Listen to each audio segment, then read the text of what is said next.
하나님의 말씀은 185쪽 요한복음 21장 20절에서 23절입니다.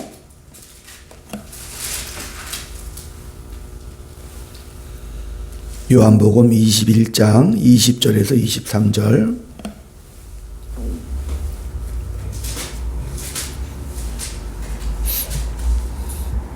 다 같이 합독해서 한 목소리로 봉독합니다. 시작. 베드로가 돌이켜 예수께서 사랑하시는 그 제자가 따르는 것을 보시니 그는 만찬 속에서 예수의 품에 의지하여 주님을 파는 자가 누구오니까 묻던 자더라. 이에 베드로가 그를 보고 예수께 여짜오되 주님, 이 사람은 어떻게 되겠사옵나이까? 예수께서 이르시되 내가 올 때까지 그를 머물게 하고자 할지라도 내게 무슨 상관이냐? 너는 나를 따르라 하시더라. 이 말씀이 형제들에게서 나가서 그 제자는 죽지 아니하겠다 하였으나 예수의 말씀은 그가 죽지 않겠다 하신 것이 아니라 내가 올 때까지 그를 머물게 하고자 할지라도 내게 무슨 상관이냐 하신 것이니라. 아멘. 아멘. 할렐루야. 아멘. 인사 나눕니다. 주의 사랑으로 사랑합니다. 성도님 덕분에 힘이 납니다. 성도님 덕분에 고백 한번 해볼까요? 내가 주 예수를 믿습니다. 내가 주 예수를 믿습니다. 하나님은 나의 아버지십니다. 하나님은 나의 아버지십니다. 예수의 피가 모든 죄에서 깨끗게 하십니다. 예수의 피가 모든 죄에서 깨끗게 하십니다. 이 사실을 믿습니까? 네. 믿음은 고백이거든요. 이신층이 아시죠? 오직 믿음으로 말미암아 의롭다함을 얻은 것이 바로 저와 여러분이고 어떤 행위나 율법 지킴으로 이것을 얻은 것이 아니라 주님의 그 구속의 십자가 나를 대신하여 대속해 죽으신 그것을 내가 믿는 거예요. 그게 믿음의 역사고 성령께서 그것을 나로 하여 입술로 고백하게 하시는 것이 바로 믿음이고 하나님은 그런 우리를 사랑과 믿음의 대상으로 만드시고 또 대우해 주시는 거죠. 창세전에 이 택한 어떤 무리들을 저와 여러분이죠. 택하셔서 뭐 써먹으려고 부르신 거 절대 아니에요. 우리를 뭘 써먹으셔요. 우리를 사랑의 대상으로 믿음의 대상으로 삼으시는데 그러려면 인격이 있고 대등한 조건과 지위가 있어야 되죠. 그래서 우리를 뭐예요? 하나님의 자녀라 이렇게 세워주신 거죠. 자녀라고 세워주신 거예요. 왜? 같은 대상. 권사님하고 그 딸하고 따님하고 맞먹죠? 그러니까 자녀니까. 그래서 사랑과 믿음의 대상으로 그러기 위해서 자녀라는 위치도 주시고 예? 또한 그 자녀에게 뭘 준 거예요? 자유도 주시죠? 네, 인격과 자유, 하나님의 형상대로 이렇게 물붓듯이 은혜를 주셨어요. 그래서 그 자녀들이 이 땅에 살아가는 동안 하나님의 자녀로 완성되어 가는, 그래서 하나님의 그 성품들이 이 땅에서 품어져 나가는 그런 복된 자녀로서의 완성된 삶을 살게 하시고 천국에서 오손도손 이렇게 행복하게 사시기를 원하신 것이 바로 아버지 하나님의 뜻입니다. 그렇기 때문에 이 땅에 살아가면서 우리에게 머리카락 하나까지라도 내가 다 세고 있으니까 너 두려워하지 말고 내가 너와 임마누엘로 함께 할 테니까 걱정하지 마. 내 모든 것을 협력하여 내가 선을 이뤄줄 거야. 그 모든 것. 근데 우리는 잘한 것보다 못한 게 더 많잖아요. 근데 그 못한 것, 그 모든 것까지도 어떻게 해요? 협력하여 내가 내 목적을 이루는데 조금도 내가 쉬지 않고 너를 만들어 갈 거야. 아멘. 이게 요한복음이거든요. 그래서 이 요한복음은 한마디로 말하면 은혜의 복음이라고 할 수 있죠. 인간의 행위와 노력이 그 무력하고 무의미하다. 요한복음 1장에 4절, 5절, 6절, 7절, 8절에 빛 대신 예수 그리스도께서 이 땅에 오시잖아요. 오셔서 하는 일이 뭐예요? 어둠을 물리치는 거죠? 그게 하나님의 역사잖아요. 빛 대신 예수님께서 빛의 능력으로 찾아오시사 어둠이 물러가고 죄와 사망의 그늘의 역사가 물러가게 하시고 구원의 내는 누구? 하나님의 열심이 바로 요한복음이죠.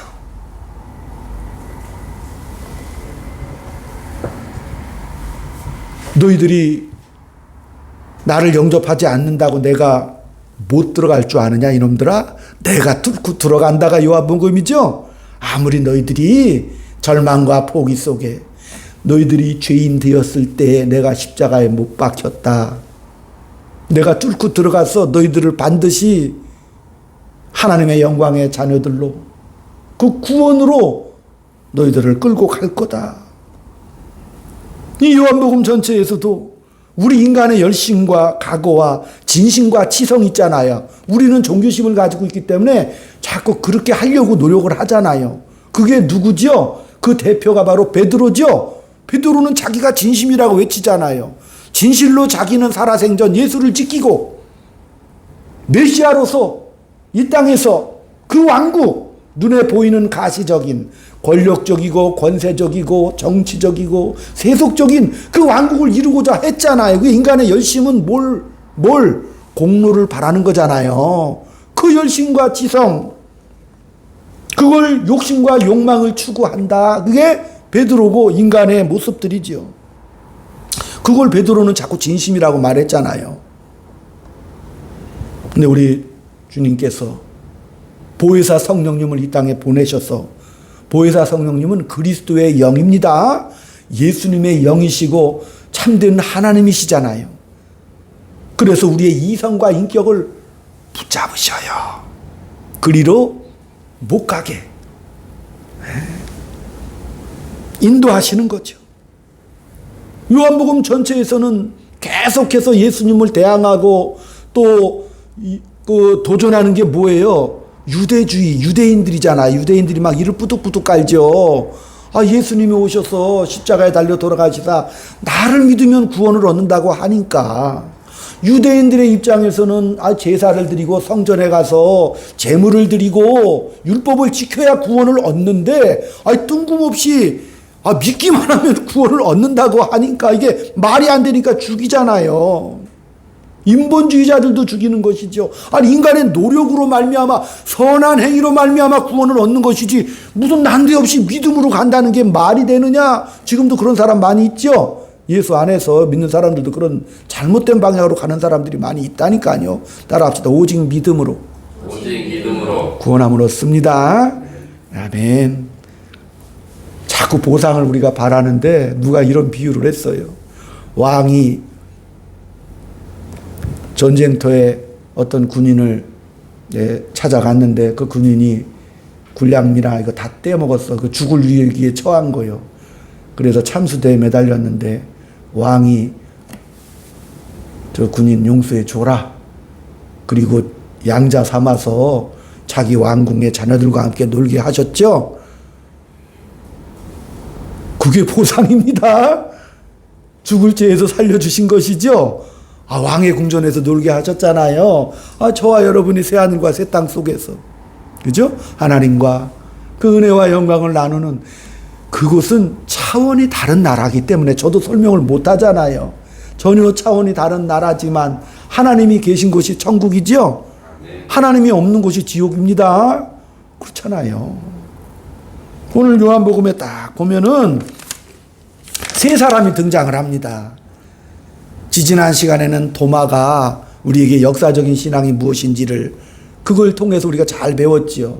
눈앞에 보이는 것이 아니라, 그죠? 보이지 않는 그 믿음을 가지고, 그죠? 하나님의 구속의 역사와 은혜를 가슴에 새기고 가는 역사적인 신앙을 우리가 배웠고, 그죠? 그래서 부활 이후에 새로운 세상을 살아가는 우리 성도들의 아름다운 책임을 도마를 통해서 깨닫게 되었지요.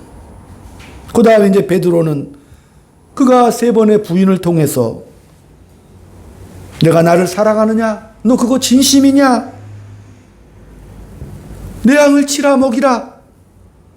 이렇게 대화가 오갔는데 그 뜻은 야, 베드로가 잘못을 했지만 그러나 베드로가 사도권이 회복되고 남은 삶이 사도로서 커다란 임무를 허락받은 그런 사건이다. 그렇게 보통은 이해하고 있지만 그러나 그 사건은 베드로에게는 정말 뼈아픈 그 실패를 각인시키시고 잊을 수 없도록 못을 박아 고정하는 모습이라고 말씀을 드렸습니다. 너는 나를 부인했었다. 내 진심과 결단이 시험 앞에서 너 견디지 못했잖아. 잊지 마라. 잊지 마라. 왜 그렇게 베드로에게 말씀을 하셨는가? 사도 바울의 경우를 보면 우리가 쉽게 이해가 됩니다. 바울은 기독교 역사상 최고의 인물입니다. 신학자죠. 그가 고린도후서 2장에서도 보면 내 몸에 육체의 가시가 있다. 바울이 복음서를 쓰고 위대한 사역을 진행하는 과정에 육체의 가시, 성경은 사단의 사자가 있었다. 내가 주님께 3번이나 간구했지만 주님은 안 고쳐주시고 내 은혜가 내게 족하다. 이는 내 능력이 약한 데서 온전해질 거다. 그렇게 응답을 받았고 그 육체의 가시라는 것이 위장병이나 안질이나 뭐 간질이나 이렇게 추측을 하지만 그러나 사단의 사자니까 꼭 육체적인 질병만은 아니에요. 사단의 사자가 뭐예요? 경우마다 때마다 인간의 욕망과 욕심이 튀어나오는 것, 어긋나는 생각들, 그죠? 그런 것들이 아마 그를 심하게 괴롭혔던가 봅니다. 그럼에도 불구하고 그는 사도로서의 사명을 감당했고 또 그 약한 것이 그 사단의 사자가 오히려 내게 유익하다. 내가 그렇게 약한 것들로 인하여 내가 자랑한다. 내가 약할 때 나는 강해진다. 이렇게 선언을 바울의 입을 통해서 우리가 듣고 있지 않습니까? 그리고 나서 고린도 지역에 가서 생판 처음 보는 지역에 가서 복음을 전하려니 얼마나 막막해요. 또 유대인들이 아예 따라다녀 바울을 저거 죽이려고. 그런 위기 속에서도 막막하겠지요. 그러나 바울이 위대한 고백을 하죠. 내가 그 예수 그리스도와 십자가 외에는 아무것도 내가 증거하지 않겠다는 위대한 결단을 내리고 들어갑니다. 예수 그리스도와 십자가는 그 당시 예루살렘의 소문이 뭐요? 실패자지요? 야, 예수가 십자가에 달려 죽었대. 뭔가 해볼 것 같은데 기대와 메시아적인 소망에 완전히 부합되지 못하고 실패자요, 사형자요, 비참한 제어를 맞았대. 제자들도 다 도망갔대. 온데 다 소문이 뻗었겠지요. 우리의 기대나 요구에 하나님께서 이 땅에 오신 것이 아니라는 것을 우리는 알아야 합니다. 그런 상황 속에서 예수님께서 부활하셨다는 사실이죠. 그래서 사도 바울이 난생 처음 보는 고린도 지역에서 들어가면서 하는 유일한 무기는 성육신하신 예수 그리스도, 그 십자가를 증거하였다는 사실이죠. 그렇다면 우리가 베드로가 여러 가지 행동들을 했는데 베드로가 잘못했지만 용서함을 받았고 다시 그 사역을 허락받았다. 이 사실이 우리 신앙생활할 때 잘못 생각하면 야, 내가 잘못할 때마다 회개하고 새로운 각오를 해야겠구나. 내가 7전팔기의 신앙을 가져야겠구나. 뭐 이렇게 생각할 수가 있겠지요. 그러나 더 크게 생각해야 되는 거죠. 그 그 잊을 수 없는 상처를 각인시킨 그 예수님. 그러고 나서 그에게 일을 맡기신 거죠. 잊을 수 없는 상처를 가지고 있는 바울도 그것을 없애주지 않으시죠? 그것을 갖고 가게 하시잖아요.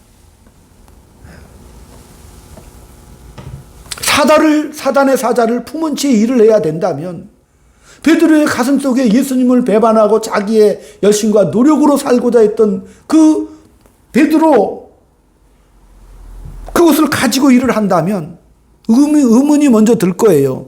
아니 그렇다면 그렇다면 우리 가슴 속에 불안과 소극적인 생각밖에는 들지 않겠어요? 그거 어떻게 해결하란 말입니까? 이런 질문이 있을 수 있죠. 우리가 바울을 좋아하고 베드로를 좋아하지만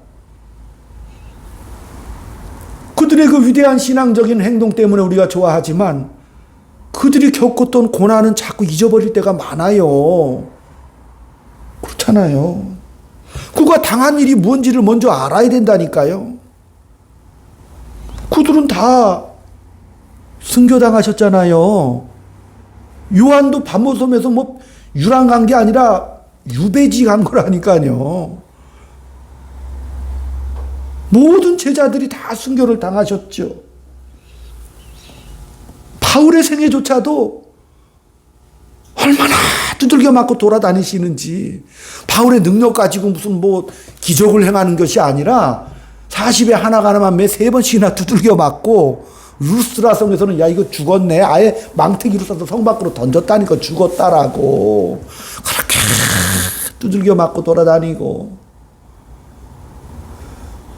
유대교 암살단이 죽이려고 쫓아다니고, 강의 위험, 강도의 위험, 바다의 위험, 배고픔과 굶주림과 많은 위험, 또 정치적인 어려움도 많았잖아요. 사내들인 공의원이 어느 날 횟가닥 뒤집어져가지고 그 예수를 증거하고 다니니까 얼마나 정치적으로 오해를 많이 받고 있겠어요. 그게 사실이잖아요. 베드로에게 준 사명, 나의 양을 치라와 먹이라는 그 위대한 사명 속에서 그의 실패를 또 각인시켜 주시고, 사단의 사자가 그 안에 있어 육체적 심리적 장애 속에서, 그러면 도대체 그런 거를 가지고 있다면 우리 신앙생활이 뭐냐 도대체? 무슨 보람이 있느냐?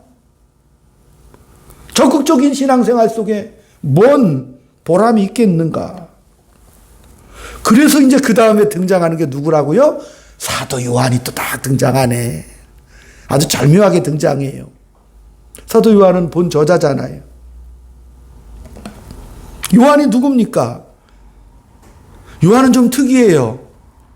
12제자 중에서 92살까지 사셔서 요한계시록과 요한 1, 2, 3서를 기록하신 아주 오래 사신 사도, 또한 특별히 예수님의 가장 사랑을 받았던 사도.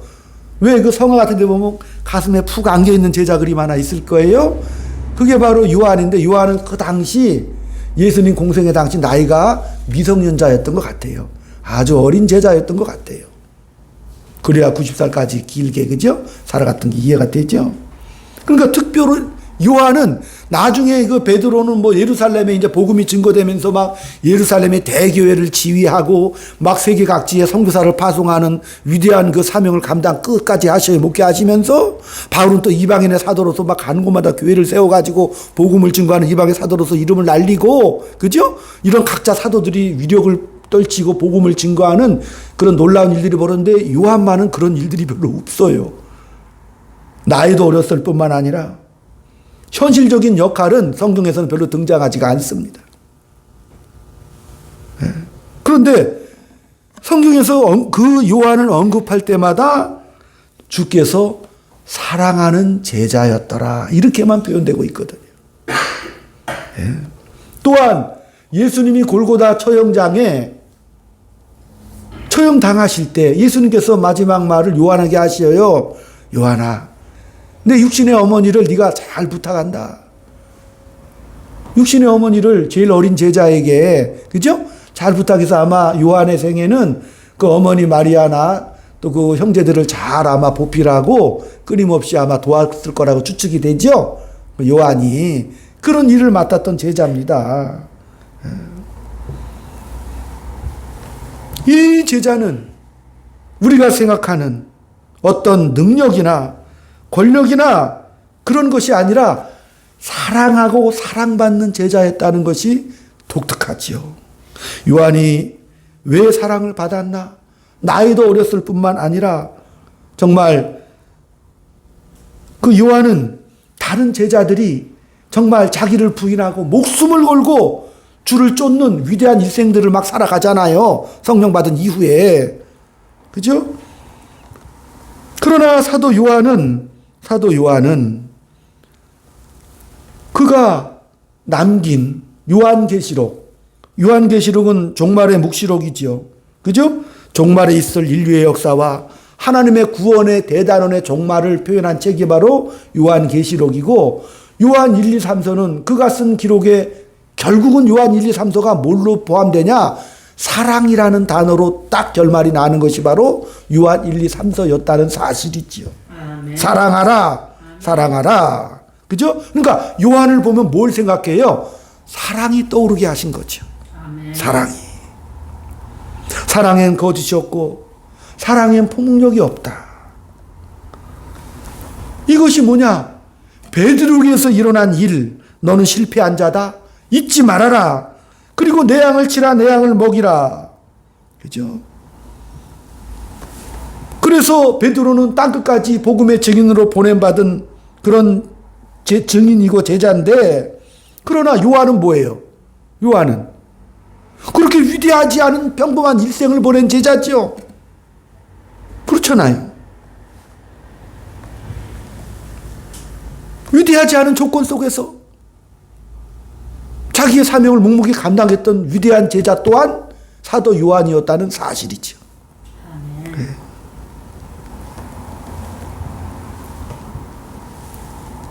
그리스도께서 전해준 그 복음을 각오하고 진심을 바쳐, 그래서 내가 형통해지고 유능해지는 것이 아니라 복음을 감당할 만한 그런 실력이 우리에게 없어요. 계속 자빠지고 넘어지면서 우리는 이 복음을 증거해야 되는 그 모순 속에 있습니다. 평범한 일상 속에서 복음을 감당할 만한 실력이 없는 저와 여러분의 현재의 삶 속에서 우리 성도들이 느끼는 반응이 뭐요? 체념하게 된다는 사실이에요. 체념하죠. 대부분 못 견디는 선에서 포기를 많이 하지요. 물론 포기한다고 해서 신앙생활 자체를 포기하는 것은 아니지만, 그러나 실제로 겪는 신앙생활과 환경과 조건 속에서, 그죠? 베드로에게 임했던 그 능력, 바울에게 임했던 그 능력, 나한테도 주옵소서. 근데 살아보니 왜 나한테는 임하지 않는 겁니까? 그러니까 아예 주의 일을 생각하지 않아. 그냥 그런 거 말하지 말고 그냥 신앙생활 할래요. 손흥민이 오늘은 뭘 넣었나? 오늘 골 안 넣었나? 그 소식 기다리고 앉아가지고 되게 있잖아요. 예. 구체적인 얘기, 진실한 얘기, 진심과 사랑과 은혜에 대한 얘기를 안 해요. 그냥 그게 필요 없는 얘기 있죠. 단순한 얘기들. 그걸로 그냥 넘어가 버리려고 한다니까, 신앙생활을. 왜? 내게 주어진 이 현실을 내가 실력 발휘할 수 없다고 생각하기 때문에 그렇습니다. 이런 현실 속에서. 내가 진심이 없는 것도 아니고 내 신앙이 약한 것도 아닌데 어떻게 해야 좋을지 모르겠습니다. 그게 사도 요한이라니까요. 그래서 요한이 이렇게 등장하잖아요. 요한은 뭘 상징한다고 그랬어요? 사랑하라를 상징하고 있잖아요. 사랑엔 거짓이 없다. 하나님을 믿는다면 내 형제를 사랑해야 된다. 보이는 형제도 사랑하지 못하면서 어떻게 보이지 않는 하나님을 사랑한다는 말이냐? 그건 거짓말이다. 그래서 우리 질문을 합니다. 집에 가셔서 요한 1장도 꼭 보셔요. 지금 읽으면 시간이 없으니까. 예. 우리는 어떻게 사랑합니까? 한 발짝만 나가면 사랑할 대상이 다 악당들이잖아요. 세상에서는요, 모르는 사람은 모르는 악당이고 아는 사람은 더 악당이죠. 그런 경우 많이 있죠, 우리 주변에. 그럼 어떻게 사랑합니까?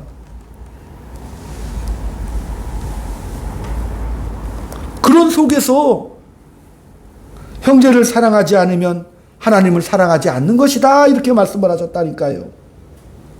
그래서 견딜 수가 없죠. 견딜 수 없죠, 그 말씀 들을 때마다. 그러니까 대충 어떻게 살아요? 악당하고 안 마주치려고 살죠? 내가 피해버리는 게 낫다. 마주치지 않는 게 상책이다. 근데 우리가 사랑과 긍휼과 성령의 은혜로 살아가라고 우리에게 말씀해 주시잖아요. 그 뭘 피하는 거요? 하나님의 위대한 명령을 피하고 있는 거죠? 그렇게 되는 거예요. 중요한 거 한 가지 있어요. 사랑이라고 이렇게 말씀을 하셨는데, 사랑은 처음부터 그렇게 어마어마하게 시작하는 것이 아니다라고 고린도전서 13장에서 말씀해 주셨죠? 그죠? 사랑은 일단 참고 보는 거죠? 그게 시작이에요. 사랑은 참고 보는 거예요. 이미 사랑을 하고 있다는 것을 먼저 알아야 되는 거죠. 모든 원수와 우리가 싸울 수 없기에 참을 수밖에 없지요. 그건 사랑이라니까요, 그게. 싸울 수 없으니까 참는 게 사랑이요. 참다가 내가 언젠가 한 번은 너 딱 걸리면 죽여버릴 거야. 그거 사랑 아니에요, 그렇게 하는 거는. 사랑의 시작은 뭐라 그랬어요? 참는 게 사랑이구나. 첫 출발이 달라요. 참는 게 사랑으로 이렇게 출발을 하셔야 되는 거죠. 사랑은 성내지 않고, 온유하고, 이기적이지 않고, 또 덧붙여서 뭐라고 얘기해요? 모든 것을 바라고, 믿고, 견디는 거. 굉장하죠, 사랑이라는 게. 바라고 믿고, 견디는 거예요. 그러니까 왜 그러라는 거냐고요? 우리가 또 묻잖아요. 왜 그렇게 하라고 하시나요? 왜긴요? 하나님이 그 아들 예수를 주셨으니까 하라는 거죠. 아멘? 네. 예수님은 찌른 자들 위해서 죽은 거예요. 따라오는 사람들 위해서 죽은 게 아니고 그 원수들을 위해서 죽은 것이죠. 그렇잖아요. 믿은 자들 위해서 죽었잖아요. 믿은 자들이 어디서 다 도망갔는데 그 순간에라도 그들을 위해서 죽으신 거고, 배신하고 분노하여 폭력을 행한 그 자들을 위하여 죽으셨잖아요. 그건 그 당시나 그랬지. 우리는 절대 안 그래요. 우리 조상들이 그랬으면 우리도 그런다니까요. 우리도 다 그런 요소가 있지요. 이 세상 살면서 분노하고, 또 하나님은 보복하지 마. 보복은 내가 할게. 보복은 하나님이 하시는 거예요. 우리는 사랑하는 거죠. 보복하려면 권력도 있어야 되고 권세도 있어야 되지요. 맨날 우리 보고 사랑하고 지고 손해보라고 하시나요? 그러니까 우리가 분노하잖아요. 분노하죠? 왜 나만 손해보고 사느냐고. 말이 안 됩니다. 여기를 넘어서야 한다고 말씀하시는 거예요. 그거를 좀 참고 시작을 해봐라. 더 적극적인 대로 나가라고 말씀하시는 거예요. 우리를 죄와 사망에서 구원해 주신 것을 믿지요. 근데 그게 끝이 아니잖아요, 권사님. 그죠? 죄와 사망에서 우리를 구원해 내셨잖아요. 그 다음에는 하나님과 오손도손 살아야 되죠? 위대한 하나님의 은혜와 성품을 모아라고 실력 발휘하고 오라고 하셨잖아요. 나가야 되는 거죠. 그러면 첫 출발이 뭐예요? 보복하거나 폭력을 행사하지 말아라. 적극적인 사랑으로 시작을 해라. 아멘? 그렇게 출발을 시키는 거예요. 왜? 사랑을 해야, 그 출발을 해야 뭘 열매를 거둬? 감사와 기쁨과 영광과 명예가 거기서부터 맺혀지는 거죠. 출발점이 분명해야 되는 거예요. 그래야 우리가 갈 수가 있는 거예요. 그러니까 첫 출발, 처음을 못하니까 다 자빠지는 거예요. 사랑은 오래 참는 거라고 그랬죠. 아예 처음부터. 거기서부터 출발을 하시죠. 예수님이 가시는 곳마다 막 사람들이 구름처럼 몰려들었어요, 당시. 그러니까 예나 지금이나 어린 꼬마들이 제일 앞자리 나와서 막 뛰어놀고 그럴 거 아니에요. 그러니까 막 사람들이 말씀 듣다가 아이고 쟤들 좀 치워버리라고 애들은 가라가 그러니까 예수님께서 애들 보내지 말라고 하시는 거죠. 천국이 이들 것이다. 너희들 이 어린 소자를 잘못하게 해서 실족게 하면 연자맷들 들고 강에 빠지는 것과 같은 것이다라고 예수님께서 말씀하셨죠. 예. 순진한 사람들을 말하는 게 아니라 누구 어린 소자가 무력한 사람들을 말하는 거예요. 무력한 사람들. 우리가 이 땅에서 몸담고 살아가는 이상 우리는 정치적 도덕적인 그죠? 그런 이해관계적인 차원에서 벗어날 수는 없지요. 그러나 그 상대가 우리가 상대를 바라볼 때 불쌍히 여기라는 말씀이에요. 왜 아멘 안 하셔요? 아멘? 상대가 뭐예요? 비참한 상태라는 것을 알아야 되는 거예요. 저와 여러분은 전적으로 부패한 사람들이에요. 그죠? 전적으로 부패하고 타락한 인간이기 때문에 상대를 바라볼 때도 비참한 모습으로 바라봐야지요. 그런 존재지요. 그죠? 그렇게 살 수밖에 없는 상대, 폭력과 보복과 시기와 미움과 다툼으로 살아갈 수 없는 그런 상대에게 우리가 나도 똑같이 그렇게 하면 안 되지요. 나도 그렇게 할 수는 없지 않습니까? 우리가 예수를 믿기 때문에 그렇습니다. 예? 우리는 예수님께서 우리의 결과를 당신이 십자가 안에서 해결하셨다는 것을 믿는 하나님의 자녀요. 그걸 기억하는 하나님의 자녀들이죠. 그걸 기억하고 있잖아요. 이걸 써먹기가 참 어려워요. 삶에서. 마태복음 25장처럼 그날에는 양과 염소가 나눌 것이다. 양들은 정말 예수님께 정말 은혜를 받아서 감사했어요. 양들에게 예수님께서 야 너희들은 내가 줄이고 목마를 때 먹이고 입히고 도와주었지 않느냐. 언제 그랬어요? 아니야. 어린아이한테 한 게 나한테 한 거야. 염소들은 자기들이 다 주의 일을 했다고 난리를 치는데 야 너희들 내가 목마르고 줄일 때 언제 줬냐? 아니 언제 예수님이 그런 적이 있으셨어요? 어린 소자에게 한 것이 나한테 한 거다. 예. 이 작은 자, 이해관계에서 상관없는 자, 이해관계에서 적대적인 자, 그죠? 예수님도 찌른 자를 포함해서 예. 그 모두를 다 피를 흘리면서 구원해 주신 것처럼 우리에게 내가 아버지께로 간다. 아버지께서 나를 보내신 것 같이 나도 너희를 보낸다. 아멘. 나도 너희를 보낸다. 하나님 아버지가 나를 요한복음 7장에서 은혜 나눴죠. 하나님이 나를 보내신 것처럼 나도 너희들을 보낸다. 성육신의 삶을 살아라지요. 성육신의 삶, 인간의 육신의 몸을 입고 오셔서 아버지 뜻에 순종하신 그 십자가의 삶을 너희들도 살아라. 왜? 그 십자가가 하나님의 지혜요 권능이라고 수백 번 말씀드리잖아요. 그 방법이 권능이라니까. 그 방법이. 예. 여기를 못하면 내가 체념하고 아무것도 못하는 존재로 살아갈 수밖에 없어요. 예.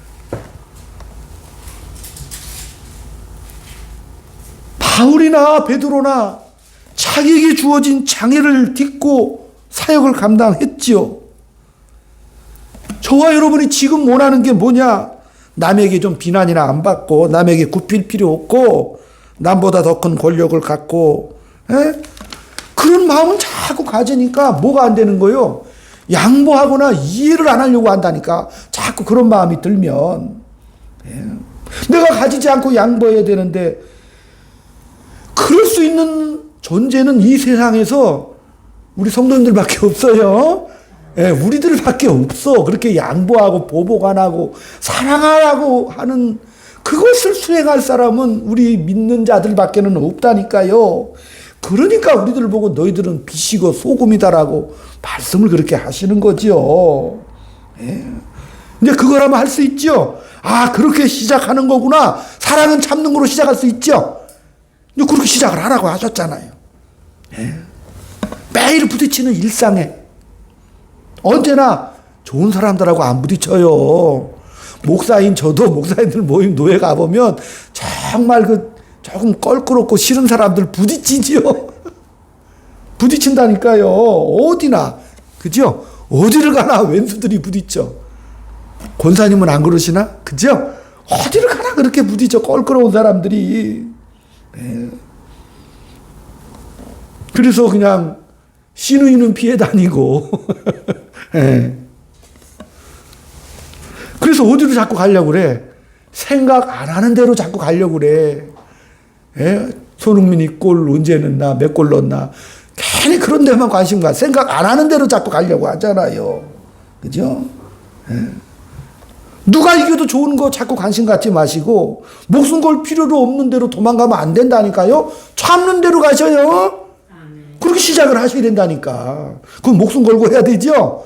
싫지만 해야 되는 거요. 예?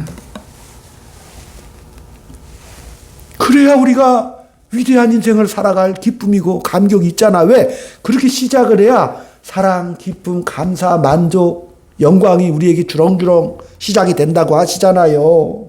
그죠? 예수님도 십자가의 육신을 입고 오셔도 그 길을 걸으셨으니까 부활의 영광이죠? 아버지의 보내신 뜻을 능히 감당하시고 괴로워서 감당하시고 가셨잖아요. 절며 그 길을 가셨잖아요. 그래도 감당을 하셨죠? 그렇잖아요. 네. 내가 무슨 위대한 인물이 돼서가 아니라 한 인간이요, 증오와 저주와 원망에서 벗어나는 것도 어마어마한 일이죠. 여러분의 가슴속에 잠겨있는 그 원망과 증오와 체념과 눈물을 다 닦아버리셔요. 아멘? 아멘. 예수님이 씨 뿌리는 비유 말씀하셨죠. 너희들 돌짝밭, 길가밭, 가시밭길, 옥토야. 옥토는 열매 맺었어. 근데 그 뜻이 뭐예요? 돌밭에도 내가 왔잖아. 아멘. 길가밭에도. 예? 내가 왔잖아. 내가 꽃이다. 그래서 그냥 확 부활해 버리셨죠? 부활의 꽃을 다 담으신 거예요. 그 속에서 감당해라. 길가밭 같은 인생길이 이렇게 팍팍해요. 돌짝밭 같은 우리 인생길이잖아요. 그죠? 우리 일상이 그래, 일상이. 사도 요한은 아까 말씀드렸죠? 그냥 요한의 그 닉네임은 그냥 사랑하고 사랑받는 자였잖아요. 크게 위대하게 가진 않았어요. 다른 사도들처럼. 그러나 그가 위대한 사명을 감당하고 가잖아요. 뭘로? 사랑하고 사랑받는 자로 갔다니까요. 얼마나 위대합니까? 그죠? 돌밭도 감사하세요. 어떤 사람은. 우리 예수님이 영광의 꽃을 피웠죠? 아니, 제가 권사님 이게 뭐예요? 예. 그치? 예. 쌍화탕이잖아. 원탕이네? 이걸 병이라고 그러는 사람은 없죠? 원탕이라고 그러잖아요. 우리가 돌밭이나 길가밭이라고 하지 마세요. 영광의 꽃이 피어난 예수 그리스도 그 보배를 질그릇에 박아두셨죠? 여러분이 그런 존재라니까요. 그런 위대한 존재라니까요. 돌밭이 돼가지고, 야, 내가 평생에 걸어온 길 저 돌들 있잖아. 아니, 말씀 듣고 나가서 계속 돌만 지죠. 눈물 짓고 후회하고 회개하고. 이 돌이 또, 이제 그런 거 그만하세요. 피어났잖아요. 회개하다가 인생불에는 어리석은 인생 되면 안 되잖아요. 영광의 길로 가시기를 축원합니다. 네? 그래서 내가 내 육신을 가지고 내 욕심과 욕망보다 더 큰 예수 그리스도의 은혜와 사랑을 가슴에 품었기 때문에 매일매일 그 훈련 속에서 우리는 그 도전 속에서 우리는 이기셔야 하는 겁니다. 그러므로 내 자리에 있는 조건, 내 가정, 그죠? 내 직장, 내 삶의 그런 현장 속에서 묶이셔야 돼요. 그 위대한 승리에 담대한 한 주간 되시기를 주의 이름으로 축원을 드립니다. 기도합니다. 아버지 하나님, 죽고 죽이는 이 세상에서 살고 살리기를 바라고 기뻐하는 그런 세상을, 새 판을 여신 것을 믿습니다. 그 속에서 우리를 부르시사 우리가 복수할 것 많고 원망할 것 많은 이 세상에 칼을 내려놓고 사랑하는 자로 살아갈 수 있도록 주님 인도하심을 믿습니다. 아멘. 스스로를 위해서, 그 감사와 기쁨과 영광을 위해서 말씀 따라 살아갈 수 있도록, 순종하며 살아갈 수 있도록 주여 인도하여 주옵소서. 우리 자신의 인생을 헛되이 살지 않게 도와주시고, 우리 인생을 분노와 원망 속에 태우지 않게 도와주시옵시고, 하나님이 우리에게 주신 명예와 영광 속으로 들어가는 놀라운 위대한 믿음의 기회와 용기와 기적의 한 주가 될 수 있도록 주여 인도하여 주옵소서. 아멘. 또한 주님 앞에 구별해서 여러 가지 감사의 제목을 가지고 마음과 뜻을 다하여 하나님 사랑의 아름다운 예물을 드린, 인색하지 않고 자원하여 드린 귀한 인생 속에 열매 맺고 꽃이 피고 정말 풍성한 기적 같은 은혜의 역사가 나타나는 복된 주간 될 수 있도록 복의 복을 더하여 주옵소서. 예수님의 이름으로 감사하며 기도 올리옵나이다. 아멘.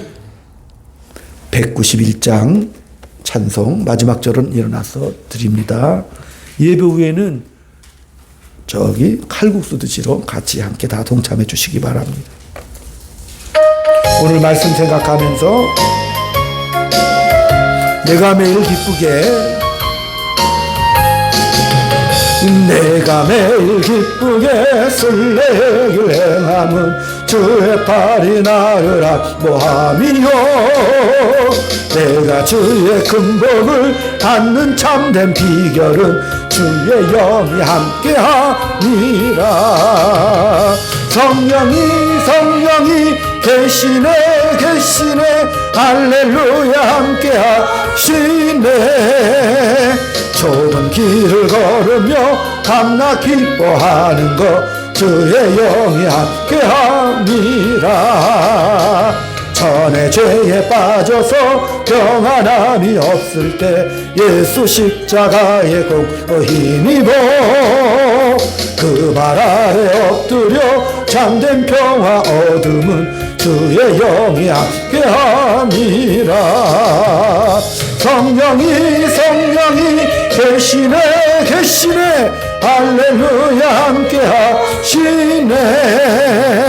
좁은 길을 걸으며 밤낮 기뻐하는 것 주의 영이 함께함이라. 나와 동행하시고 모든 염려하시니 나는 숲의 새와 같이 기쁘다. 내가 기쁜 마음으로 주의 뜻을 행함은 주의 영이 함께함이라. 성령이 계시네 할렐루야 함께하시네. 좁은 길을 걸으며 밤낮 기뻐하는 것 주의 영이 함께함이라. 세상 모든 욕망과 나의 모든 정욕은 십자가에 이미 못을 박았네. 어두운 밤이 지나고 무거운 짐 벗으니 주의 영이 함께함이라. 성령이 계시네 할렐루야 함께하시네. 좁은 길을 걸으며 밤낮 기뻐하는 것 주의 영이 함께하니라. 지금은 우리 구주 예수 그리스도의 은혜와 하나님 아버지의 극진하신 사랑하심과 성령님의 감화감동 교통육사비로 충만하심이 오늘 절대적인 주님의 은혜 속에 하나님의 자녀로서 존재론적 감사와 기쁨을 표현하며 살기를 소망하는 사랑하는 주의 자녀들 머리 위에, 저들에 속한 가정과 이 교회 위에, 이 나라 위에 지금부터 영원토록 함께 있을지어다. 아멘.